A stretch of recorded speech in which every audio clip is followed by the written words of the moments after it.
Middle east breaking news में आपको इस रिपोर्ट के अंदर बड़े बड़े अपडेट जल्दी देने वाला हूं। पहली खबर, बहुत बड़ा खुलासा हुआ है कि सऊदी अरब के विदेश मंत्री खुद ईरान तेहरान गए हैं। 1 2 3 मरतबा नहीं, कई बार मीटिंग करके आए हैं।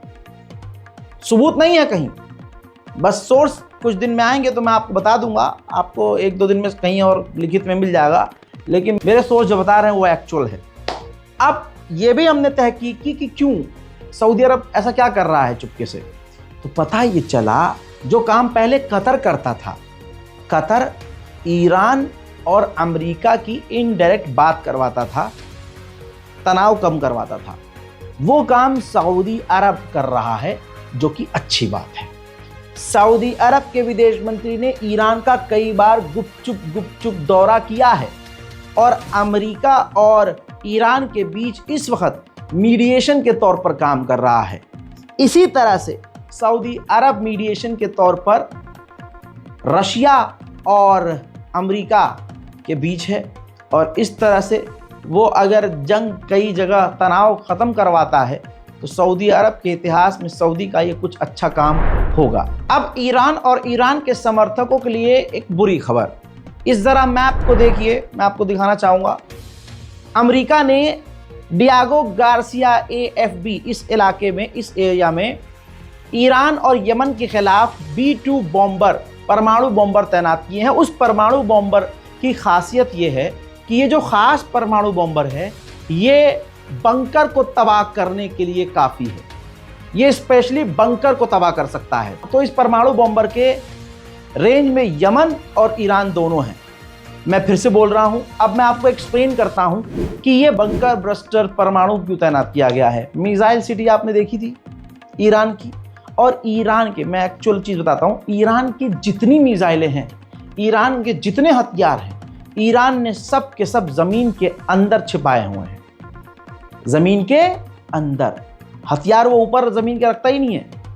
ज़्यादातर मिसाइलों की शहर, मतलब ईरान को अगर देखा जाए तो बड़े बड़े शहर ज़मीन के नीचे, ज़मीन के ऊपर तो सिविलियंस वाले शहर हैं, ज़मीन के नीचे भाई उसने हथियारों के पूरे शहर बसाए हुए हैं। उनको तबाह करने के लिए B2 बॉम्बर जैसे ही बॉम्बर्स चाहिए जो तैनात किए हैं अमेरिका ने। यमन के खिलाफ इतने खतरनाक बॉम्बर की ज़रूरत नहीं है। तो अब बात क्लियर हो गई है कि ईरान के खिलाफ परमाणु बॉम्बर तैनात किया गया है और ईरान पर हमले की संभावनाएं बढ़ चुकी हैं। हजरात, उधर सऊदी अरब ने हल्का सा झटका इजराइल को दिया है। सऊदी अरब ने डाउनग्रेड कर दिया है इजराइल को, कह दिया है कि नॉर्मलाइजेशन की तरफ आगे बढ़ने के बजाय इजराइल पीछे जा रहा है। जाहिर सी बात है, इतने उल्टे सीधे कांड इजराइल कर रहा है तो कौन सा देश, सऊदी, मतलब है कुछ बेशरम, लेकिन सऊदी अरब खुल के तो नॉर्मलाइजेशन कर ही नहीं सकता। गजा का ताज़ा हाल मेरे पास ये है कि गाजा के अंदर सिर्फ 2 हफ्ते का खाना बचा हुआ है। उसके बाद गाजा में भूख से लोग मरेंगे। एक अमेरिकी डॉक्टर जो वापस आए हैं अमेरिका, गाजा में एज अ डॉक्टर वो सर्विस कर रहे थे, इन्होंने बहुत बड़ा खुलासा किया जिससे पता चलता है कि इजराइल और अमेरिका कितने घिनौने हैं। इन्होंने ताज़ातर, यही वो वीडियो है, मैं आसान ज़बान में शॉर्ट बता रहा हूँ। इन्होंने वीडियो के अंदर बताया, खुलासा किया कि मुझे इजरायली गुंडों ने, इजरायली सैनिकों ने पकड़ा और मुझसे ज़बरदस्ती कहा कि तुम एक्सेप्ट करो कि तुम वो हमास के आदमी हो। अगर तुमने नहीं माना तो हम ड्रोन भेजकर तुम्हारे परिवार को कत्ल कर देंगे। उधर इजराइल ने इजिप्ट का प्रपोजल रिफ्यूज़ कर दिया है। इजिप्ट ने प्रपोजल दिया था कि आप जो है सीज़ फायर कर लो, हम आपके कैदियों को कुछ 20 30 40 कैदियों को आज़ाद करा देंगे, इसके बदले आप जो है सीज़ फायर। लेकिन नेतन्याहू को तो जंग लड़नी है भाई, और ये जंग होती तो बात अलग थी, ये तो सीधा सफाया है। लेकिन नेतन्याहू का बेड़ा गर्क होने वाला है। पूरी दुनिया को तो छोड़ दीजिए, इजराइल के अंदर नेतन्याहू के खिलाफ ऐतिहासिक प्रदर्शन हो रहा है। लाखों लोग सड़कों पर हैं, देखिए।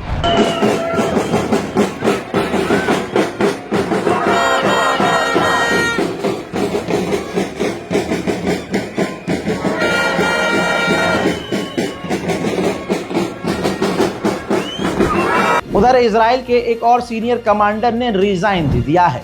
उधर मेरे दोस्तों, इजराइल जो बुलडोजर यूज कर रहा है घरों को तोड़ने के लिए, वो उसको रोबोट बना देगा, यानी उसे चलाने के लिए आदमी की जरूरत नहीं, उसमें वो अपनी कोडिंग कर देगा और वो अपने हिसाब से पूरे मकान को ढा देगा।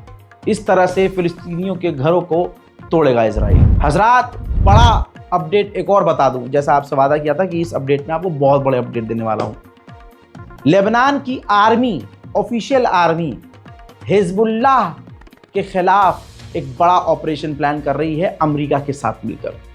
मैंने पहले ही कहा था, जब लेबनान में चुनाव होने वाला था, तो अमेरिका ने कहा, ट्रंप की सरकार ने कहा कि हमारा बंदा, हमारा पसंदीदा बंदा अगर लेबनान का राष्ट्रपति बना तो हम हर तरह से सहयोग करेंगे लेबनान का।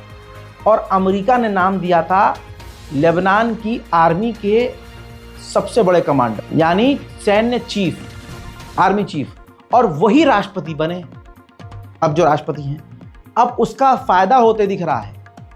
अब खबर यह आ रही है कि अमेरिका की सेना और लेबनान की मिलिट्री मिलकर जो लेबनान के अंदर हिजबुल्लाह के लड़ाकू हैं और हिजबुल्लाह की साइट्स हैं, उनको तबाह करने की तैयारी कर रहे हैं। लेबनान ने एक चीफ जज बनाया है, कोर्ट का जज, सबसे बड़े कोर्ट का जज।